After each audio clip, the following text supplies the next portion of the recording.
नमस्कार मित्रों, अभिवादन आप सभी को। आज अभी शाम को मेरी निगाह से खबर गुजरी जिसे मुझे आपसे शेयर करना आवश्यक लगा और वो ये कि जैसे-जैसे मोदी जी की अमेरिका की विज़िट नज़दीक आ रही है, अ, आस-पास आपने देखा एक ख़ास मुल्क पाकिस्तान हलचल शुरू हो गई है और ख्वाजा आसिफ जो वहाँ के डिफेंस मिनिस्टर हैं, वहाँ उन्होंने एक सवाल के जवाब में उन्होंने कहा कि हमें कोई हमें कोई आपत्ति नहीं है अगर भारत और अमेरिका के संबंध गहरे होते हैं। आप ज़रा सोचिए 2 देशों के जो संबंध हैं, वो आपस में अगर गहरे हों, तो तीसरे मुल्क को उससे परेशानी क्यों होनी चाहिए भाई? आप भी अपने संबंध गहरे कर लीजिए। लेकिन ख़ैर, हम इस बारे में और बात क्या ज़्यादा कुछ करने की ज़रूरत नहीं है क्योंकि इससे कोई बड़ा फ़र्क नहीं पड़ता और इस तरह की ख्वाजा आसिफ या उनकी सरकार की तरफ से इस तरह की बात आना कम से कम मुझे तो स्वाभाविक लगता है। मुझे लगता है कि वो इस बारे में कुछ ना कुछ टिप्पणी करते रहेंगे और आने वाले दिनों में आप देखेंगे जैसे-जैसे मोदी जी की विज़िट नज़दीक आएगी और इवन जब विज़िट चल रही होगी, तो आप देखिएगा छोटे से छोटे संकेत के मायने निकाले जाएँगे। मतलब निकाले जाएँगे कि जैसे पिछली बार अमेरिकन कांग्रेस को जब उन्होंने उन्होंने संबोधित किया था मोदी जी ने, जब वो पहली बार गए थे वहाँ प्रधानमंत्री बनने के बाद, तो आप पाएँगे कि पाकिस्तानी टेलीविज़न, पाकिस्तानी कमेंटेटर ये तक डिस्कस कर रहे थे कि कितनी बार उन्होंने किस लफ्ज़ का इस्तेमाल किया या कि कितनी बार सेनेटर्स या जो कांग्रेसमैन थे वो खड़े हुए या बैठे या कितनी बार उन्होंने क्लैप किया, इतने तक को एनालाइज़ किया गया था। ख़ैर, हम इस सब से हमें क्या लेना-देना। इस बीच में बहुत सारा पानी पुलों के नीचे से गुज़र गया है और इस दौरे के दौरान एक कमाल की डील होने जा रही है, जो मेरे ख़्याल से मेरा मेरा मानना है, मुझे ये लगता है कि वो डील डिफाइनिंग मोमेंट है भारत-अमेरिका संबंधों का। भारत-अमेरिका संबंधों में।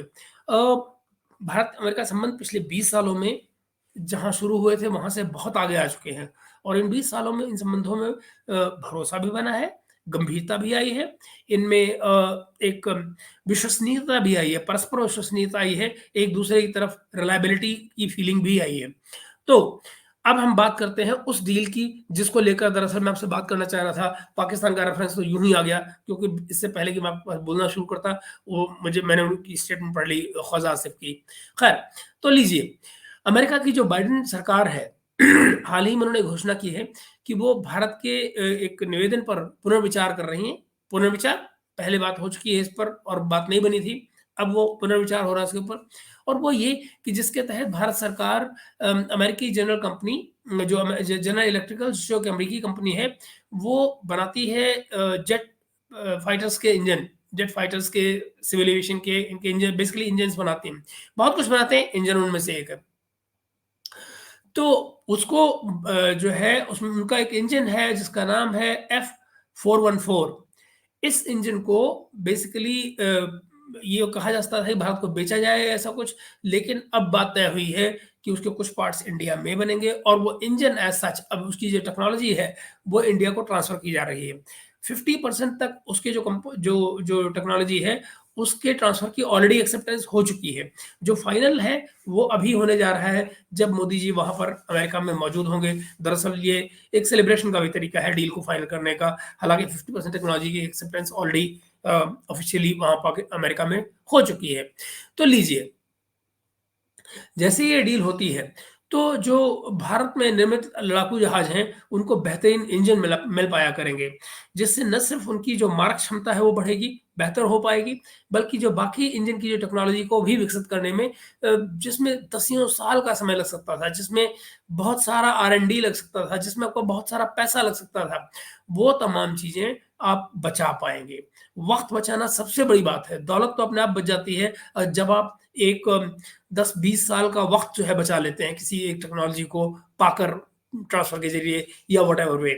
तो इस डील के होने से भारत और अमेरिका के बीच जो बढ़ते हुए रणनीतिक संबंध हैं, स्ट्रैटेजिक रिलेशन जो है, वो और भी मजबूत हो जाएँगे और किसी भी देखिए, अब इसकी अपनी एक दिक्कत हो जाती है कि जब कोई भी इस किस्म की सेंसिटिव टेक्नोलॉजी जो है, वो ट्रांसफ़र की जाती है तो उसके अपने खतरे भी होते हैं और वो खतरे होते हैं कि भई जो आपकी टेक्नोलॉजी है वो किसी थर्ड पार्टी को ना ट्रांसफ़र हो जाए, कोई उसको कॉपी ना कर ले, फिर वो हम इस बारे में और डिस्कस करेंगे अभी इसी व्लॉग में आगे और बात करेंगे इस बारे में। लेकिन इस किस्म के खतरे मौजूद होते हैं और हालाँकि ये माना जाता है कि चाहे कोई कितना ही करीबी दोस्त हो, जब आप टेक्नोलॉजी ट्रांसफ़र करते हैं, तो फिर जो इन्फॉर्मेशन है ना एक किस्म की टेक्नोलॉजी भी तो एक किस्म की इन्फॉर्मेशन है। तो आप ये देखिए कि वो जो इन्फॉर्मेशन है उसको होल्ड बैक करना बड़ा मुश्किल होता है अनलेस कि दोनों पार्टियाँ जो हैं जो दोनों पक्ष हैं वो एक-दूसरे पर बिल्कुल पूरी तरह से एतबार ना कर रहे हों और वो उस एतबार को निभाएँ भी दोनों के दोनों और आगे उसको कहीं ट्रांसफ़र ना होने दें। लेकिन इसके भी अपने कॉम्प्लिकेशंस हैं। मैं आगे बात करता हूँ इस बारे में।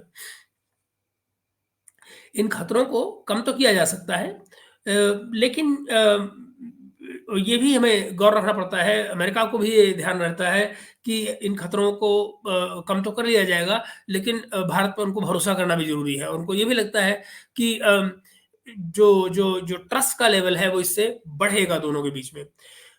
ये जो इंजन है, जेट इंजन्स, ये दुनिया के बेहतरीन इंजन हैं, जो ये जीई बनाती है, जनरल इलेक्ट्रिक बनाती है। प्रैट विटनी, जनरल इलेक्ट्रिक, ये दोनों ही एयर फ़ोर्स के लिए ज़बरदस्त किस्म के इंजन बनाते हैं और इनकी जो रिलायबिलिटी है, जो इनकी क्वालिटी है, वो दुनिया के किसी भी जो इंजन बने हैं हवाई जहाज़ों में लगने वाले स्पेशली फाइटर जेट्स में बनने वाले, ये उन सब से 10 कदम आगे हैं। हिस्टोरिकली आप ये देखिए कि अमेरिका ने इन इंजन्स की टेक्नोलॉजी को कभी सिर्फ़ अपने जो नज़दीकी मित्र हैं उसके नाटो में जुड़े हुए, उन्हीं को मिली है, बाकी किसी को उसने टेक्नोलॉजी दी नहीं है। क्योंकि अमेरिका इसको अपनी मूल्यवान और सेंसिटिव स्टेट सीक्रेट समझता है इस टेक्नोलॉजी को जो कि सही भी है मुझे लगता है। जो ये F4N4 इंजन की जो जो है ये साउथ कोरिया में, स्वीडन में, टर्की में भी जो जहाज बनते हैं वहाँ पर इस्तेमाल किए जा रहे हैं और अब ये माना जा रहा है दोस्तों कि ये जो जहाज जो ये इंजन्स हैं ये अब अ, वहाँ क्या कहते हैं हमारे यहाँ जो तेजस बनने हैं वहाँ पर लगा करेंगे। ये लगते हैं टर्की में भी लगे हैं जहाज़ों में और स्वीडन में भी और साउथ कोरिया में भी, लेकिन साउथ कोरिया अकेला मित्रों ऐसा दोस्त है, एक अकेला कंट्री ऐसा है जो इसको को-प्रोड्यूस कर रहा है अमेरिका के साथ मिलकर। तो ये बड़ा इम्पोर्टेंट है। तो मतलब आप देखिए कि को-प्रोडक्शन में सिर्फ़ साउथ कोरिया है, इतना ट्रस्टवर्दी सिर्फ़ साउथ कोरिया को ही माना गया है। आगे आप देखिए, मैं आपको इस बारे में और इन्फॉर्मेशन देने जा रहा हूँ। कहाँ गया? हाँ, ये रहा।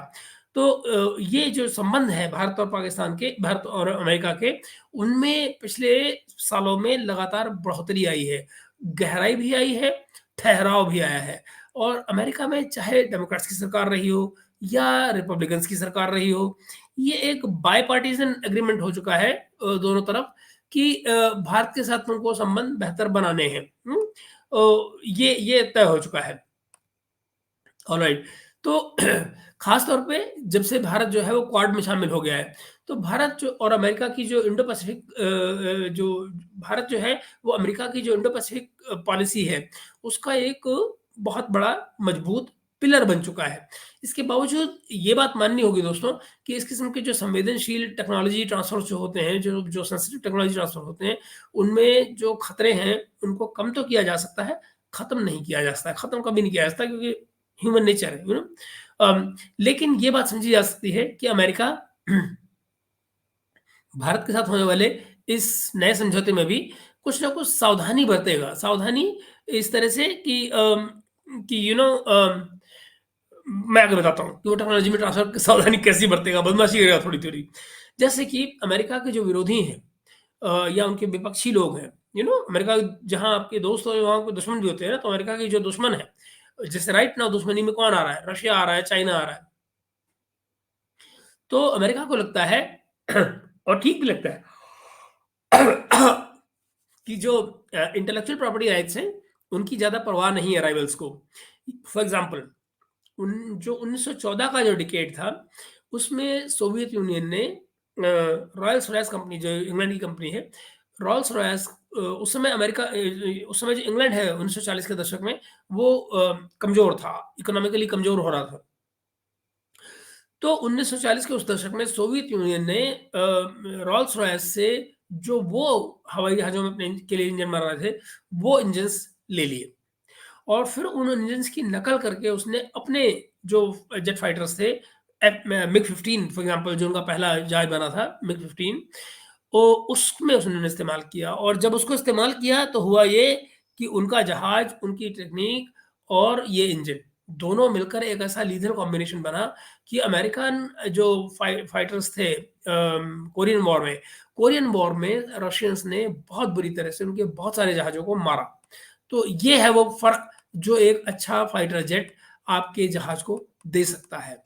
तो इसके बाद में आप ये देखिए कि जो सोवियत यूनियन के जो लड़ाकू जहाज बने, उनमें ये जो इंजन थे, इन्होंने एक प्लेटफ़ॉर्म किस्म से प्रोवाइड कर दिया। उस प्लेटफ़ॉर्म की बेसिस पे एक फाउंडेशन जो बनी, उससे और उसमें रॉल्स-रॉयस का ही सारा कसूर था। रॉल्स-रॉयस ने बेवकूफ़ी में, पैसे के लालच में उनको जो बेचा अपना इंजन, तो उसके बाद में वो फिर पलट के नहीं देखा सोवियत यूनियन वालों ने या रशियंस ने। उन्होंने आँख मूंद के उस पे और डेवलप किए इंजन्स अपने उसी उसी के बेसिस पे और यू नो बेसिकली अच्छे से अच्छे एयरक्राफ्ट बनाए। ऐसे एयरक्राफ्ट बनाए जो दुनिया भर की एयरलाइंस में ऐसी कोई जगह नहीं थी एयरफोर्स में जहाँ पर रशियन जो आर्सेनल है, रशियन हवाई जहाज जो है, फाइटर जहाज, जेट्स ना गए हों। ऑल दैट बिकॉज़ जहाज उनके थे लेकिन जो इंजन उनको ड्राइव करने वाला था, वो बहुत पावरफुल था और रोल्स-रॉयस वाला था जिसको उन्होंने कॉपी किया था। ऑलराइट, तो यूँ देखा जाए तो जो नकल मारना है, तो दोस्तों नकल मारना जो है वो वेस्टर्न कंट्रीज़ जो डिकेड्स लगा के रिसर्च करती हैं, डेवलपमेंट करती हैं, टेस्ट करती हैं, उनको उनका विकास करती हैं, तो डेवलपमेंट का भी वो काम होता है सारा का सारा। तो वो ये उसका कोई तोड़ नहीं है, मतलब नकल मारना उस सब का तोड़ नहीं है कि पिछले 7 सालों में फॉर एग्ज़ाम्पल मैं एक एग्ज़ाम्पल दे रहा हूँ। पिछले 7 सालों में अमेरिकी एयर फ़ोर्स ने करीब 4.2 बिलियन यूएस डॉलर लगाए हैं, जिसके साथ में उन्होंने एक एडॉप्टिव इंजन टेक्नोलॉजी प्रोग्राम खड़ा किया है।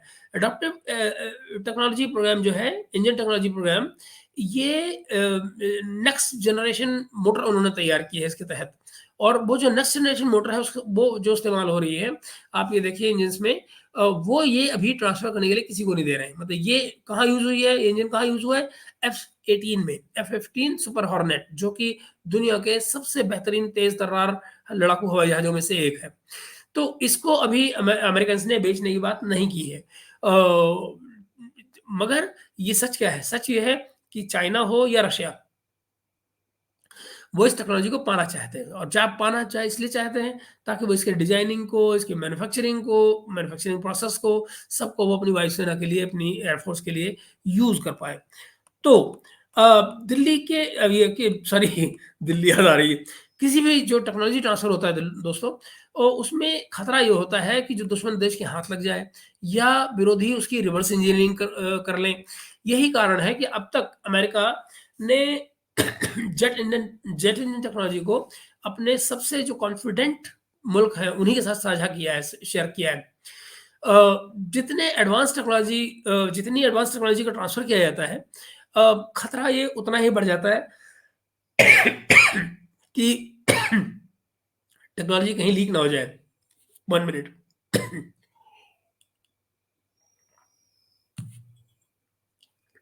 टेक्नोलॉजी कहीं लीक ना हो जाए, इस बात का खतरा बढ़ जाता है मित्रों। तो इस खतरे को कम करने के तरीकों में से एक है जो खतरों को हटाने का तरीका क्या है? खतरों में एक तरीका ये है कि जो सबसे एडवांस एलिमेंट्स होते हैं, जैसे इस केस में सिरेमिक कंपोजिट मटेरियल। तो जो सिरेमिक कंपोजिट मटेरियल है, उसकी जगह पर क्या करेंगे, वो ये एडवांस जनरेशन में आ रहा है, तो इससे जो पिछली लास्ट जनरेशन है, उसके एलिमेंट्स को दे दिया जाएगा। और उससे क्या होता है कि फिर आपका बैलेंस बना रहता है, जो फाइनल टेक्नोलॉजी आपकी डेवलप हुई है, वो आप नहीं ट्रांसफर कर रहे होते हैं किसी को, जिससे आप बेस्ट रिजल्ट्स अचीव कर रहे होते हैं। तो ऐसे में फिर सवाल ये उठता है कि आखिर फाइटर ये जो एडवांस फाइटर जेट टेक्नोलॉजी है, इसको फिर भारत को देने के बारे में अमेरिका ने पुनर्विचार शुरू ही क्यों किया? अमेरिका अपने इसी इंजन को भारत को बेच सकता था, बिना टेक्नोलॉजी दिए हुए। इसी अपने इंजन को बेचता और एक अपनी जो इंटेलेक्चुअल प्रॉपर्टी है, उसका भी राइट्स बना के रख लेता अपने पास। तो पहली बार इस डील के साथ दोस्तों क्या होने जा रहा है? इस डील के साथ में भारत और अमेरिका के बीच पहले से मौजूद जो डिफेंस कोऑपरेशन है, उसका जो लेवल बढ़ने जा रहा है, वो नेक्स्ट लेवल की होने जा रही है। दूसरी बात क्या है, ये रीज़न्स हैं बेसिकली कि क्यों अमेरिका एग्री कर रहा है इस टेक्नोलॉजी को देने के बारे में। हालाँकि वो बच सकता था बेच के टेक्नोलॉजी की बजाय हमको सीधे इंजन बेच देता और टेक्नोलॉजी नहीं देता, तो उसकी इंटेलेक्चुअल प्रॉपर्टी राइट भी उसका बच जाता, कोई खतरा भी नहीं होता और जो उसको काम करना है वो भी कर जाता। तो ये जो हमारे बीच जो डिफेंस कोऑपरेशन है, अमेरिका को ये लगता है कि वो बेहतर होगी। जो भारत का जो सिक्योरिटी और रिलायबिलिटी जो है, उसका रिकॉर्ड बहुत अच्छा रहा है अमेरिका के साथ में। जब से हमारे रिलेशन बने 20 सालों में, तो हमारे मल्टीपल मिलिट्री के जो एग्रीमेंट्स हैं वो साइन हुए ताकि इन चीज़ों को कंट्रोल किया जा सके और एक एग्रीमेंट बेसिस बन जाए हमारे बीच में। तो ये जिसको फाउंडेशन एग्रीमेंट्स कहते हैं बेसिकली अमेरिकन्स। तो वो फाउंडेशन एग्रीमेंट्स कब 4-5 होते हैं सारे जो वो सब हो रहे हैं, हो चुके हैं बल्कि। और उसके बेसिस पे अमेरिकन्स ने रियलाइज़ किया है कि इंडिया का जो रिकॉर्ड है वो बहुत अच्छा है उनके साथ में। एक और बात है जिसके साथ अमेरिका के जो जियोपॉलिटिकल इसी डील के साथ में जो अमेरिका के जियोपॉलिटिकल इंटरेस्ट हैं, जो इंडो पैसिफिक स्ट्रैटेजी है, उन सबको जो है भारत के जो साथ जो सैन्य संबंध बन रहे हैं, मिलिट्री रिलेशन है, उनको इम्प्रूव करने में, उनको सर्व करने में अपने इंटरेस्ट को हेल्प मिलेगी। तो 2010 में दोस्तों, अब ज़रा देखिए 2010 में क्या हुआ था? मैं वो डेटा निकालूँ जी, 2010 में। 2010 में क्या हुआ था कि भारत ने 99 इंजन ये जो थे 414 अ, ये $450 मिलियन में इन्होंने खरीदे थे। इस डील में शर्त क्या थी कि भारत चाहे तो 49 इंजन और ले सकता था। इनमें से कुछ इंजन जो है वो प्रोटोटाइप टेस्टिंग के लिए लिए भी गए थे।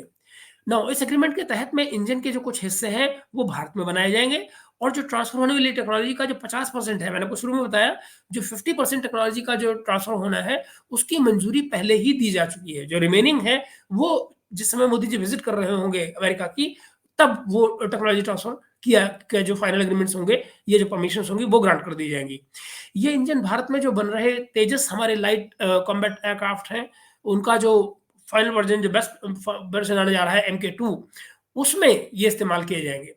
उनमें लगाए जाएँगे यूँ कहिए। तो उससे क्या होगा? उससे जो तेजस की जो हमारे साथ मुश्किल ये भी रही है ना कि इन तमाम चक्करों में जो तेजस की प्रोडक्टिविटी है, जो प्रोडक्शन लेवल है, वो बहुत कम रहा है हमारी उम्मीद से। तो अब उम्मीद ये की जा रही है कि न सिर्फ़ तेजस का जो स्टैंडर्ड है वो बढ़ जाएगा, उसकी कैपेसिटी बढ़ जाएगी, मगर साथ ही कि शायद उसका प्रोडक्शन भी हम बेहतर कर पाएँ। भारतीय वायुसेना में 2028 में तेजस को इनकॉर्पोरेट किया जाना है। एमके 2 को जो जो उसका नेक्स्ट वर्ज़न है एमके 2 उसको 2028 में भारतीय वायुसेना अपने अंदर लेना चाह रही है। तो जीई ने अब जो अपने तत्कालीन जो जो अभी समकालीन जो उन्होंने अपने असेसमेंट लिए हैं, उसके बेसिस पे जीई जनरल इलेक्ट्रिकल्स ये कह रहा है कि वो इस टेक्नोलॉजी जो इन इंजन्स को और इनकी टेक्नोलॉजी को 2026 तक भारत में ट्रांसफ़र कर देगा। तो वो 2 साल जो आखिर के बचेंगे उनमें उनकी फिटिंग्स वगैरह कर के एमके 2 में वो 28 में उम्मीद ये कर रहे हैं कि शुरू कर देगा भारत इंडक्शन एमके 2 एमकेआई का जो हमारी वो है तेजस 2 एमकेआई।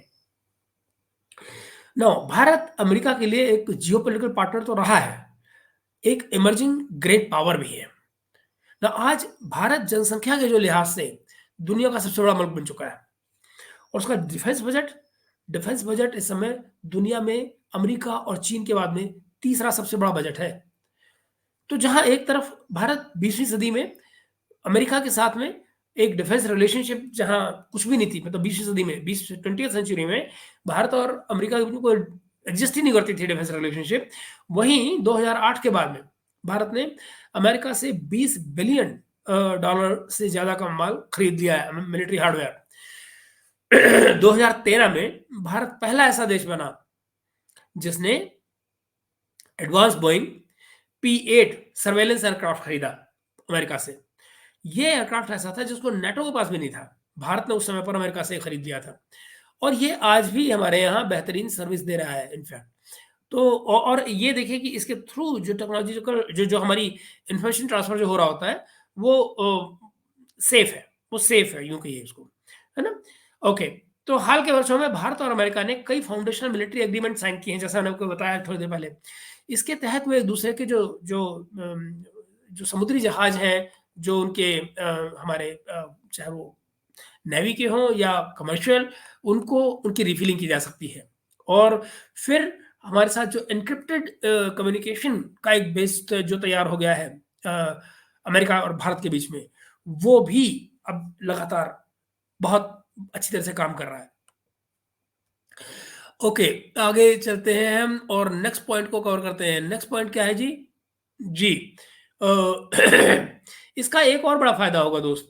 अमेरिकी कंपनियों अमेरिका ने ये बार-बार कहा है, अमेरिकन सरकार ने बार-बार कहा है कि भारत जो है वो क्वाड ग्रुपिंग का मूल स्तंभ है, मेन पिलर है। जिसमें अमेरिका की जो इंडो पैसिफिक क्वाड की जो है क्वाड उन अमेरिका की जो इंडो पैसिफिक स्ट्रैटेजी है, उसके सेंटर में है। Quad is right in the middle of Indo Pacific strategy. तो अमेरिका ने ये भी बार-बार कहा है कि ये अमेरिका के इंटरेस्ट में है कि भारत एक मजबूत सारण देश के रूप में उभरे और अ, इंडियन ओशन में सुरक्षा की जो गारंटी है वो दे, सिक्योरिटी की गारंटी बने। इस लेवल पे वो भारत को लाना चाहते हैं। तो ये सब उसी दिशा में उठाए जाने वाले कदम हैं जो चल रहे हैं। जहाँ चीन जो है इंडियन ओशन में आगे आ रहा है और उसने डोंट फॉरगेट इंडिया के भी करीब 90,000 किलोमीटर्स का जो एरिया है वो हड़प कर रखा है।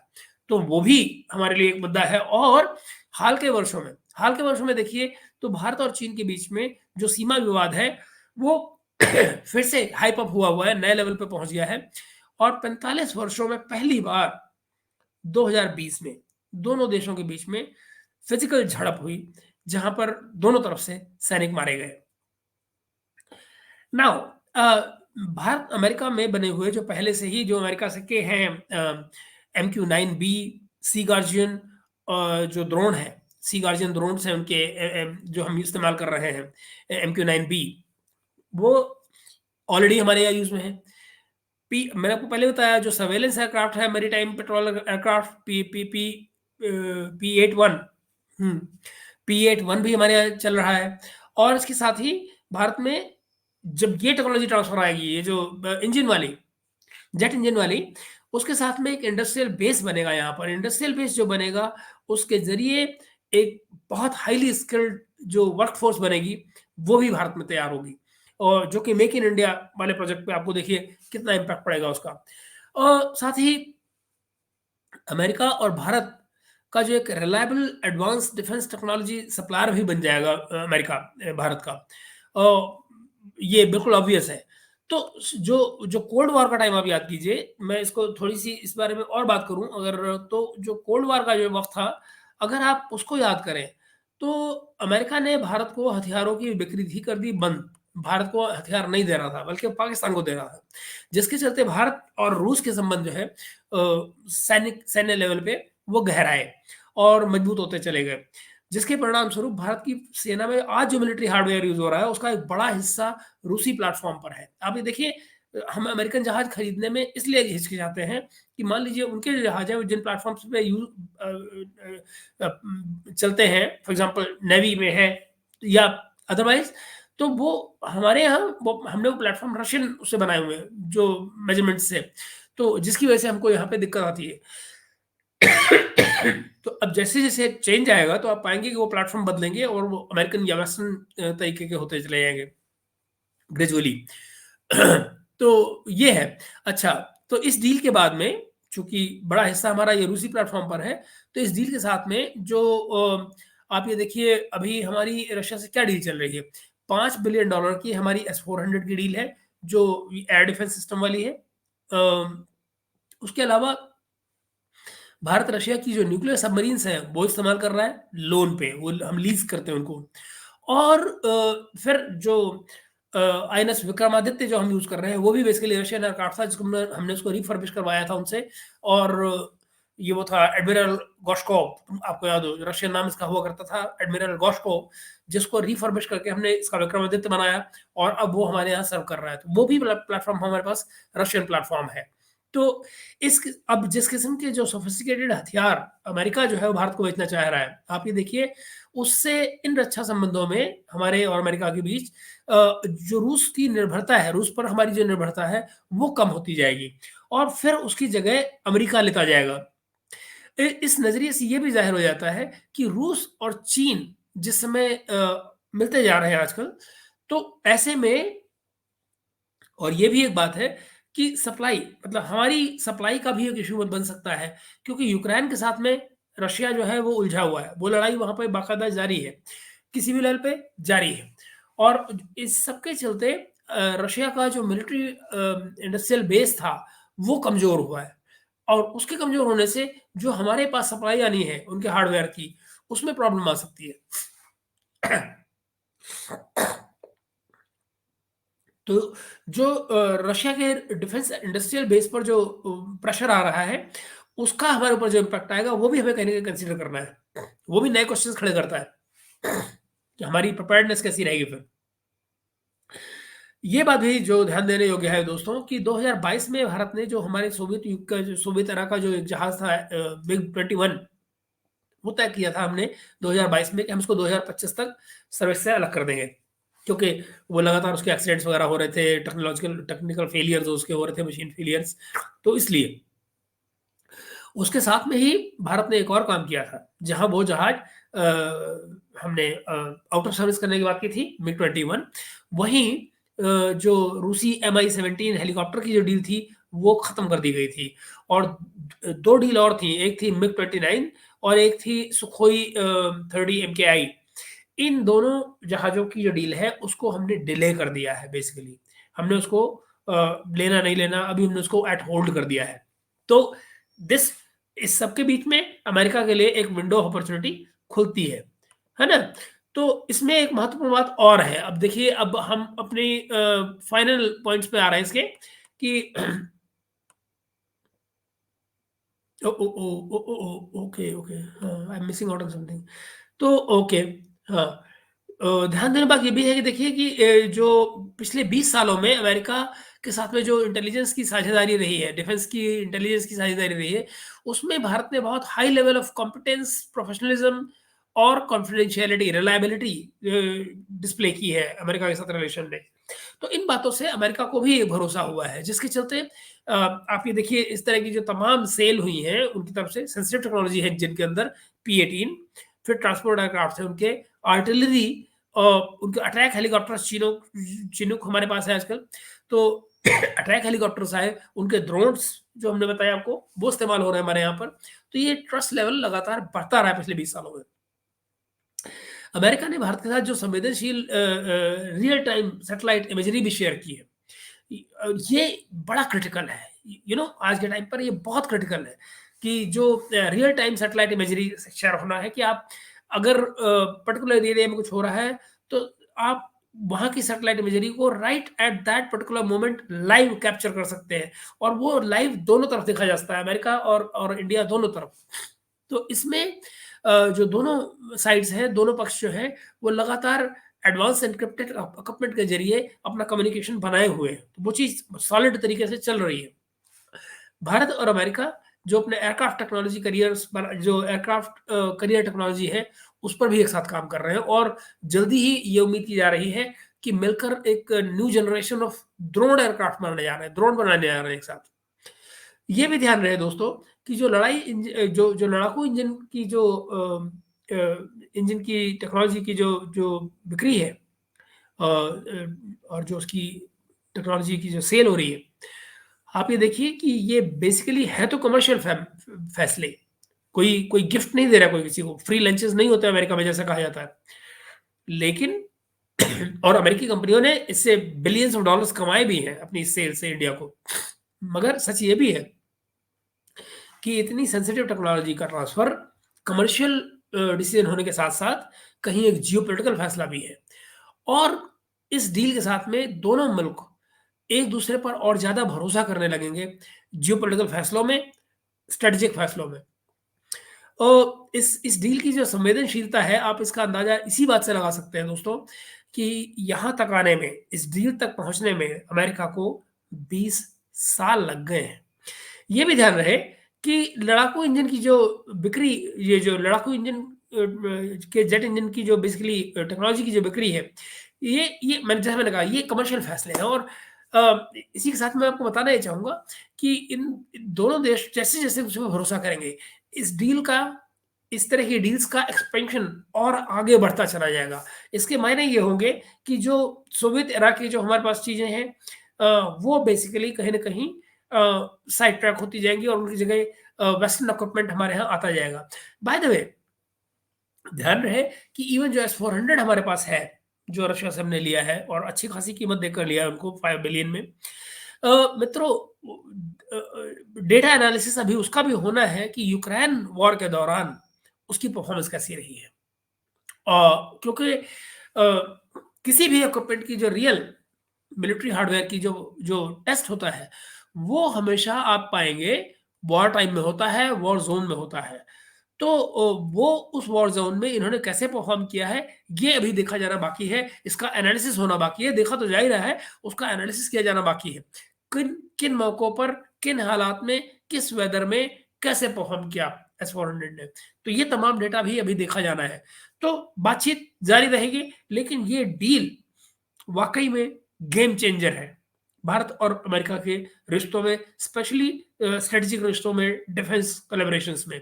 Let's see how we go forward. और मैं आपको इस बारे में जैसे-जैसे मोदी जी की विज़िट आती जा रही है, इसके डिफरेंट एस्पेक्ट्स पर हम लोग लगातार बात करते रहेंगे, उनकी अमेरिकन विज़िट के दौरान भी। तो अभी के लिए इतना ही दोस्तों। और अपना ख़्याल रखिए, इस वीडियो को लाइक और शेयर कीजिए और अपने कमेंट से मुझे आगाह कीजिए, बताइए कि आप क्या सोचते हैं, क्या सोचते हैं। और हम संपर्क में बने रहेंगे। सब्सक्राइब कीजिए चैनल को अगर आपने अब तक सब्सक्राइब नहीं किया है। Bye bye for now, see you very soon.